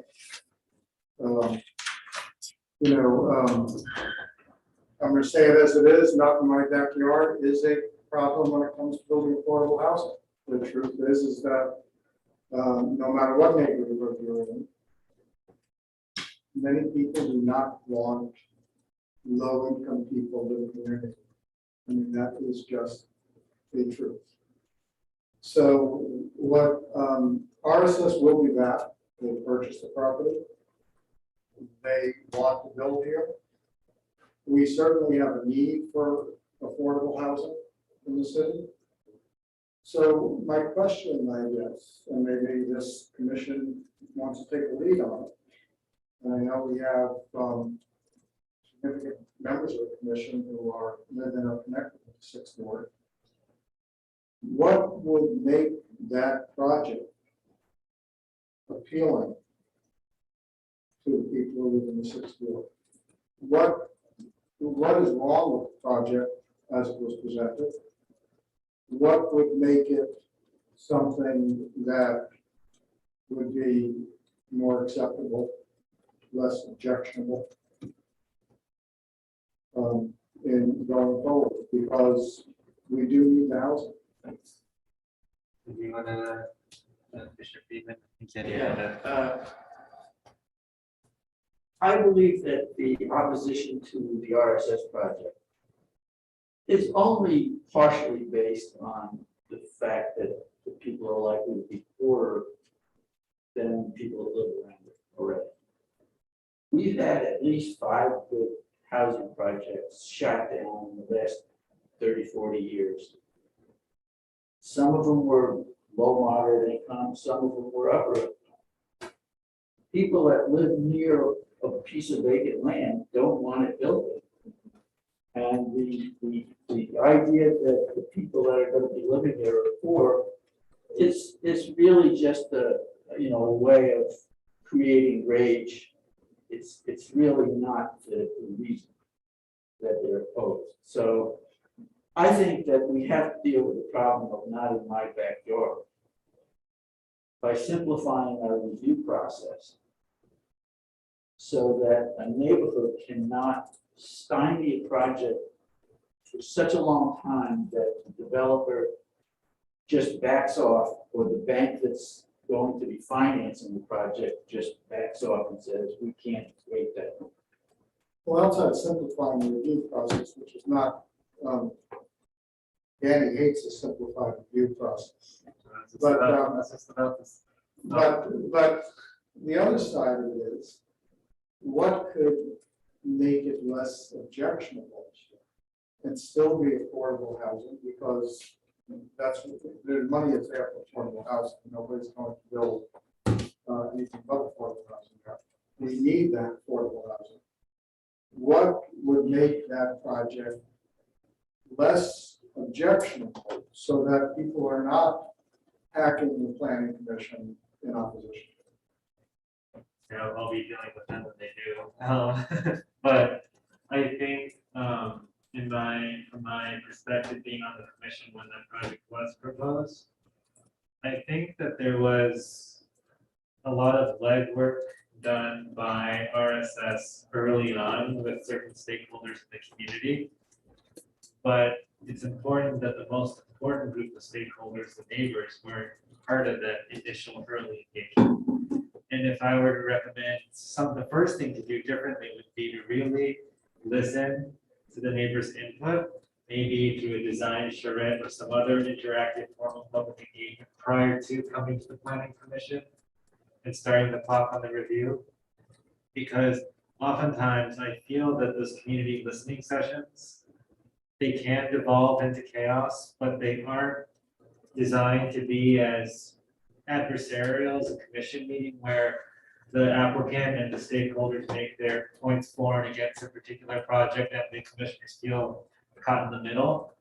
I think that listening session is really important. I think it's also to kind of slightly disagree with Commissioner Friedman when I think the purpose of a rigorous review process that we've seen with the Lofts on Beach project is that it takes each point of neighbor opposition, evaluates their legitimacy based on clear information, and then presents a compelling case as to whether the project should or should not move forward. The having a fast review process opens the city up to the legal challenge, which is what shuts down a project. What we've seen with like the Lofts on Beach project is that project was challenged via Article 78 and then appealed, but both lawsuits were, found in the city's favor. I think that, the rigorous review process, but coupled with a very aggressive public engagement campaign in a way that is not, we're going to tell you what to think, but we want to listen to you and have a constructive dialogue. I think that's like the most important thing that can be done. But I also think that due diligence and discussion should be had with this commission, either, special presentation to have to talk things through in a way that's like, there's no timeline for approval. There's no decision-making process, but it's a good idea to bounce ideas off, the commission and figure out, to address their need, their vision for the project, how it's going to be operated, amass a record of good information that can be used and then sent out to the public. I think the city has come a long way in learning how to do public engagement and run meetings and put information on the website since then. So I think that's kind of my perspective. I think that's helpful. Any other thoughts? I'm not looking for a solution tonight, I just, but it is something that is going to have to be addressed sooner or later. yeah, I think And it doesn't hurt to start talking about it now. I think the key thing is just to, the folks in that community. I think part of the opposition just came from the simple fact that they didn't feel heard. And then they felt kind of dictated to, and that developing that relationship between the developer and the neighborhood is going to be really important. But I also think that another side is the financial side too. I think there was some concern about the tax implications of having a nonprofit develop the parcel. It's not developed by, well, it is developed by a not-for-profit, it is not also taxable. Right, so there would be some paying, so they would be paying property tax. about. So I It's think, the same as housing visions. Housing visions is the identical type of project funding wise. okay, so I think, And also demographics wise, of who can live there, as the Housing Visions project. And Housing Visions is a not-for-profit organization. so I think. Again, they don't pay, affordable housing has its own special state exemptions on taxes. So they don't pay property tax based upon the value of the building. The reason is that it doesn't bring in the kind of rent income that it would if it was a market rate housing. So there are formulas that the state uses based upon the revenue, the number of units, the rent, that allow them to pay property tax based upon a different rate, which is significantly lower. You know, for example, the Lost on Beach. We have, we entered a pilot with them, the city entered a pilot with them. But the pilot is actually more money than they would have been required to pay under the state formula for affordable housing. I don't remember the amount. I believe what it is that it's graduated, and after a certain number of years, maybe 10 years, I don't recall, they will eventually be paying somewhere in the neighborhood of $100,000 a year taxes on that property. So, which would be a lot higher if it was not affordable. But it's still, And I think the and point, it's the same thing with RSS. If they build there, they will pay taxes based upon the same form. I think that point is something that needs to be emphasized, because that was another of the major sticking points that I heard, and the seeker process isn't the best venue to discuss tax impacts because that's kind of outside of the scope. I think there was a lot of miscommunication and misunderstanding. A lot of people thought that the project was going to be dominated by residents that were in rehab. Well, that was a component of what they were offering. Yes, but what people understood was not reality or what was being proposed. So I think that there was very poor communication. And as Danny said, I think building consensus before you get to the planning commission with people understanding and feeling like they're being heard is a setup for success versus failure. At least it's a way to identify the opposition points, and it gives the applicant, in partnership with the city, ability to kind of address those one by one without the timetable. And then I think the other side is that, I think one of the things that I would like to see in terms of that initial public outreach is the building of a vision that Oneonta needs housing. We're looking at adding housing in all parts of the city. This is just one of many applications, because I think one other issue that in terms of working with the Sixth Ward, being county rep, is they felt, the input that I got was that some of the neighbors felt that the Sixth Ward was singled out in terms of the location of many affordable housing projects.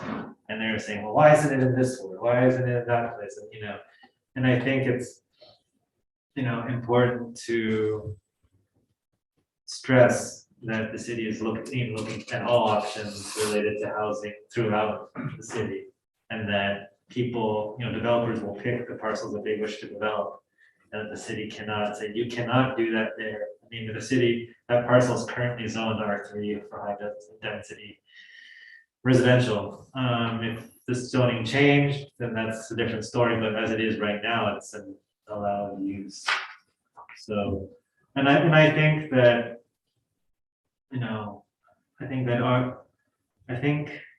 it's all in the delivery. I think the initial delivery of the project created an adversarial, and maybe they didn't intend to, but it created an environment for an adversarial relationship to be created.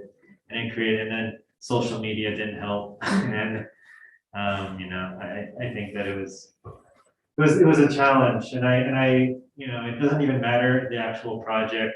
Really, it's more of that NIMBY aspect, because the, Simple Integrity Project in Cooperstown, 12 units, market rate housing on Chestnut Street in Cooperstown, that was faced with fierce opposition too. Even though it was a highly energy efficient project, was located outside of public view, with an allowed use, property was vacant.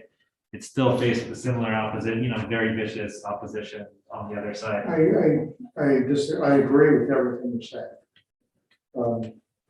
And I bring this up because, I'm hearing that this group here is championing affordable housing, the need for affordable housing, just one of the needs we have. We need housing at every that comes up.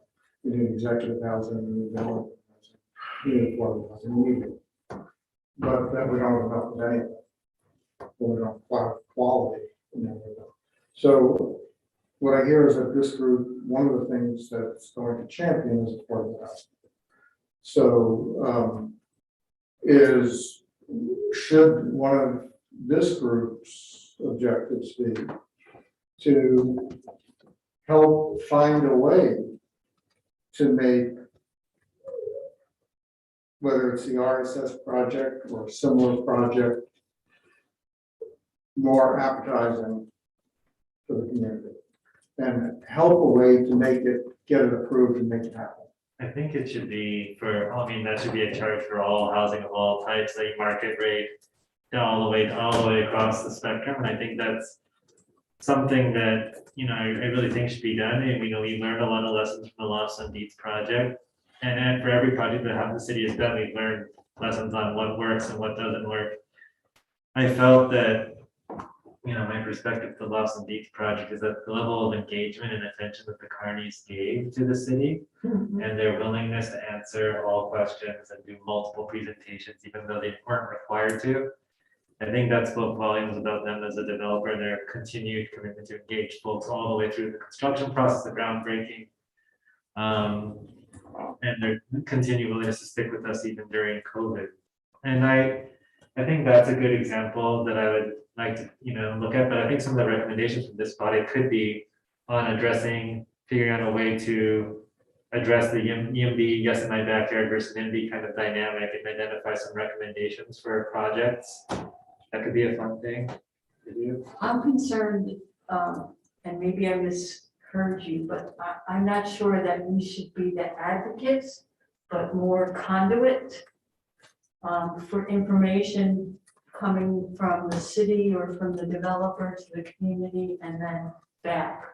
I'm not saying advocate, I'm saying help find solutions.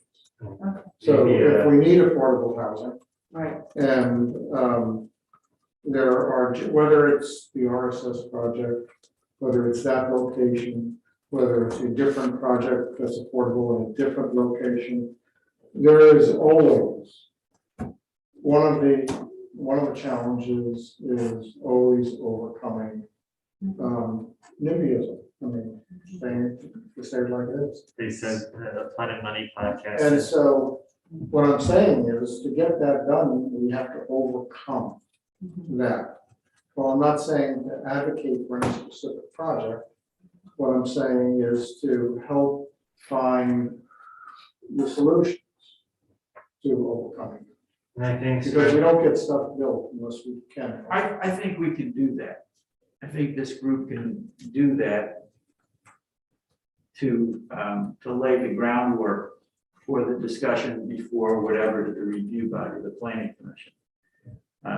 But I think the critical thing with the review of these projects has shown to be the championing of the project by the mayor and the planning commission. And, Danny ran that Deed Street Planning Commission review process in a very precise step-by-step map. We never had anybody do that before, except when Dick Miller managed the Newman Development Project review process. If we don't have that person, those two people, I think it's the mayor and the planning commission, I don't think we can approve any project in the city. Good It's point. more than one Good house. point. Good point, Peter. Yeah. And I opposed the RSS project when it came last time, for the very reasons that Danny mentioned, is that they did a terrible job of communicating, of engaging the public. And I told them right from the start, the reason I opposed it is because they walked in my office with a project that was fully designed and developed, where this is what we're going to build, here it is. And I said from the start, it doesn't work that way. That's the way they used to working. They demand to put their community residences wherever they want to put them, and there's nothing the community. Now, with housing visions, which I was, closely involved with, and actually brought housing visions here, Yeah, and with Carney, we did it differently. They came in and said, what do you want? We will work with you in designing what you want. And so it was a whole different field. But still, that's a start. That's a start. We still have to find ways of engaging the public, so they're not adverse to new development. I think we need the data on who's going to be living there. I think we can engage the public with facts. I think we don't have facts to present. I think the other side is we force the public to feel a certain way about a project. They're gonna feel the way they're gonna feel. If they firmly oppose, I think providing a venue, even if for them to blow off steam and firmly oppose a project and provide their reasons why they oppose it is also helpful depending on how we frame it. It's done earlier. And so that's kind of one of the things, again, is that the sixth ward, the residents felt like they had terms dictated to them before they even had a chance to respond. And then I think with a lot of review process, there's the perception that the commission, the various commissions are political bodies and they will do the will of the politicians, which is not true. We're independent. We do our own review based on the city code and based on state laws and statutes and case law. But I think that, having a good, identifying a way to have that kind of constructive. So, right, you can't be like a session where people come to the mic and start screaming at everybody and then just figure out, maybe we can brainstorm some ways to have a good listening session that's more, interactive and prevents the kind of co-option or like devolvement into chaos. And that's something that I think would be worth brainstorming some ideas on how to do that. Good. I think one thing that's, since it was brought up, and I don't wanna make this political by any way, shape, or form, this is just from being at the meetings. Communication was a big thing. RSS already came out and said they weren't gonna be paying taxes on that, or only what the land value was at that time. There was a whole slew of factual information that was brought up on why it's not a good fit for the sixth ward, why it wasn't a good fit for that particular spot. A lot of it had to do with the amount of housing we were gonna put on a small acreage of land. A lot of it's the infrastructure can't handle what's there. The sewer mains aren't completed through some of the spots. That's gonna have to be done. The water main that comes up to River Street, and Green can tell you, it needs to be replaced in spots because it just keeps blowing out. So there's a lot of things, and to say that it wasn't in their backyard, I don't think is a fair assessment of the people in the sixth ward, because they didn't say they didn't want it there because it's in their backyard. They had very specific reasons why, along with the saturation rate of the fact that you already have a bunch of the, whatever we're calling it, affordable housing, such as Nader Towers, Oak Square Apartments, and stuff up and down through. So, I mean, there was a big list, and I think out of fairness, if you guys are going to discuss it, I would reach out to some of the people from the sixth ward that were, really putting together why in the facts and figures, such as Bill Shue and some other people, and just listen to them and what they have to say, and have them invite them up here and get both sides of the story. Yeah, I think that, when we talk about, you know, if it's gonna be specifically related to RSS, when we have an application, I think you can do that. I think that it's also, that's kind of what the secret review process or the environmental review process is for, is that we suss out. I think what we heard is it needs to start before you have an application. Because once you have an application of a design project, Yes. what I'm hearing is that, and which I agree, and I said from the start 2 years ago, was that the discussion has to start long before there's an application, because an application means project and final design. I think it's easy to throw around the word NIMBY. Not to say it doesn't exist, sure. But I think you have to review each project independently, you know, some are poorly designed, some are poorly placed, contextually speaking. Each city is unique, each city faces its own unique issues. So, you know, sure, you know, obviously NIMBY exists, but to pass it off as such, I think is kind of irresponsible. I think we had a project very similar to this on the same lot approved for Mr. Baldo some 25 years ago. I think it was about the same size project. All of the issues were dealt with. Took many months to deal with all of the issues you talked about, but they were all dealt with. I'm not making it political, but No, I'm just saying. because that's not true either, so they weren't dealt with, that's half the problem. Is it was ran down from the council to the neighbors. Well, you know, my intent was not to, Yeah, I my intent was just to begin a conversation of how do we overcome the, well, we all recognize the need for more affordable housing. How is the best way to overcome what is often found to be objections? And I think that the review process will, you know, that allows us to evaluate the capacity of infrastructure to handle, so that's literally part of the site plan review code is to do that. And also, the environmental review process will require the commission to look at that. And so I think that's important, and I also think that even beforehand, you know, we can evaluate the capacity of city infrastructure, you know, to accommodate that type of development too. I mean, that's a worthwhile thing to look at expansion of affordable housing too, and where that could go and what infrastructure improvements would need to be done. And that, you know, and I think that Stephen had something he wanted to say too. So just to continue kind of with where you guys are at, I mean, even with an elaborate public awareness campaign, et cetera, we were still sued twice over the last of these. I mean, even with all that community input, we were still ultimately sued by upset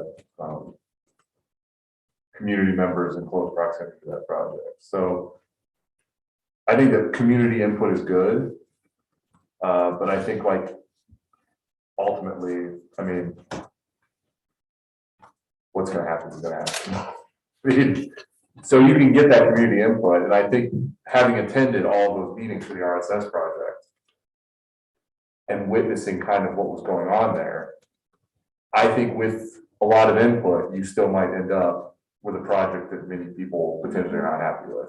And I think there is legitimacy in how that parcel zoned, how it was set up for the original project, which I have reviewed the files on. I mean, so I think that there will always be a challenge potentially anytime you develop something, even with community input, there always will be people that don't want it. I think, yeah, I mean, that's true, and eventually will be sued, but part of the benefit of, you know, community input is that you are able to develop a kind of unassailable record outlining whatever decision you end up making, and really allow, you know, being able to look at a much broader scope of issues and potential benefits of the project that you would normally, and then you'd be able to, you know, suss out again, merit, you know, comments of merit, comments of no merit, you know, and then I think that that should be also be coupled with what the, you know, the city's looking for in terms of public input. You know, not that this project will destroy my neighborhood, but this will negatively affect my neighborhood, this by this specific project component. We're not sure that the water main on River Street could handle, the capacity. Something the more specific the comments are, teaching folks on how to provide helpful input. I think that's also important too, because sometimes people say, well, they think that helpful input is like, this project will, destroy my view shed. And they may feel that, but then they'll be upset to find out after the fact that it wasn't exactly helpful, maybe it wasn't relevant. Just like we saw with the Hopville Solar Project, a lot of folks were upset, but some provided very helpful input with specific things that could be changed about the project, and those were accommodated. But other folks said that, this is very kind of broad statements against the project, which again, they maybe didn't feel heard, but we really tried hard to educate folks on how they could be heard, what's the best way to communicate to us. So I think that's another component, maybe, is helping guide that effort and allow people to formulate their thoughts in a way that's beneficial for everybody. I think the mayor hit it right on the head at the very beginning is when they approached him with a completed project, that's not the way you go about it. I think part of what maybe this commission should try to look for when people are trying to do these developments is to have where it starts out fluidly and people are involved from the get-go.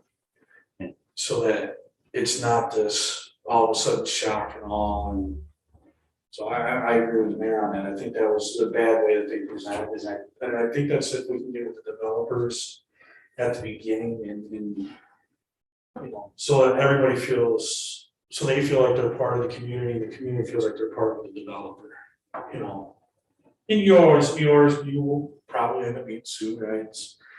Everybody sues for everything anymore, so.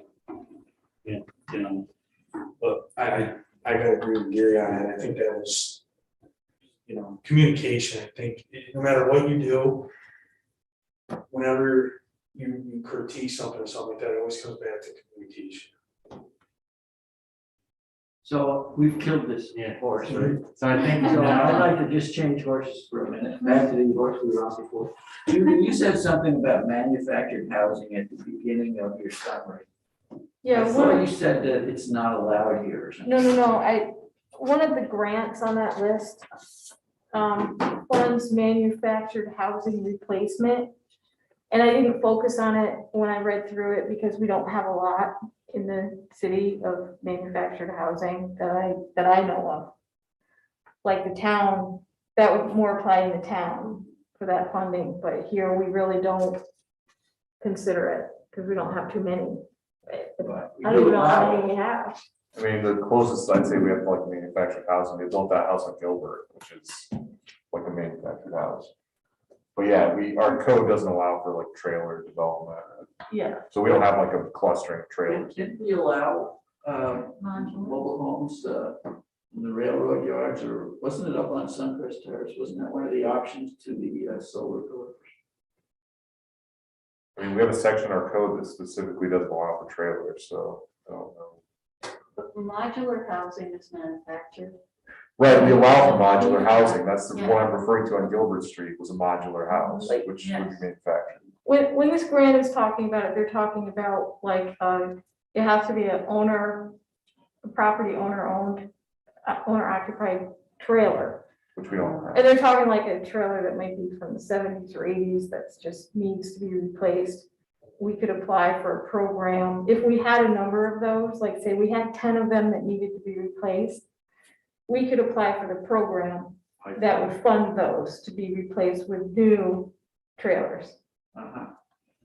Yeah, under all the current codes and stuff like that, but we don't have that problem. So I just had said, I glossed over that because it's not really a problem that we have. Got it, thanks.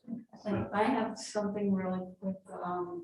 If one of the issues that we're gonna be discussing is affordable housing, we have an Oneonta Housing Authority that oversees a lot of low and moderate income housing.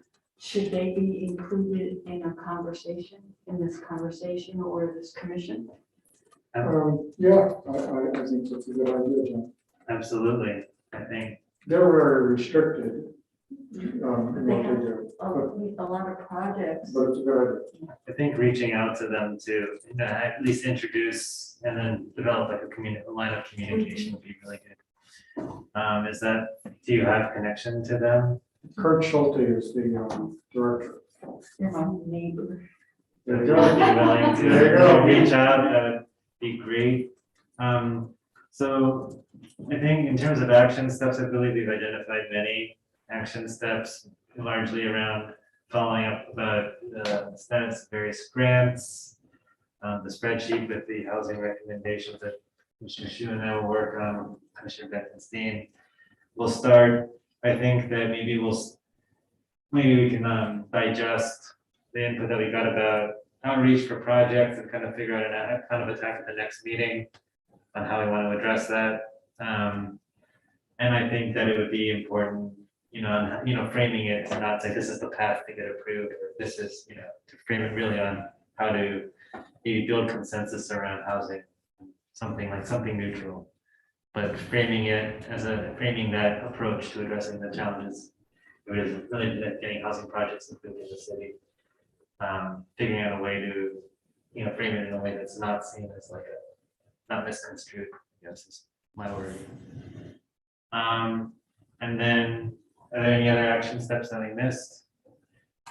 I'll send out, I think the plan is, I'll send out, an request for agenda items probably about 2 weeks ahead of time, or 3 weeks ahead of time. And I think one thing is that, if you have folks who would be interested in speaking to the commissioner, doing a presentation related to housing or establishing a connection, so we can collaborate further, I think that would also be really helpful. So if you have names of people who should be reaching out to, that would be appreciated.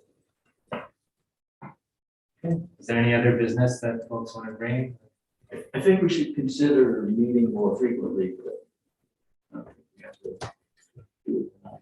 I think if we meet once a month, it could be here forever before we come to any conclusion. What do folks think about that?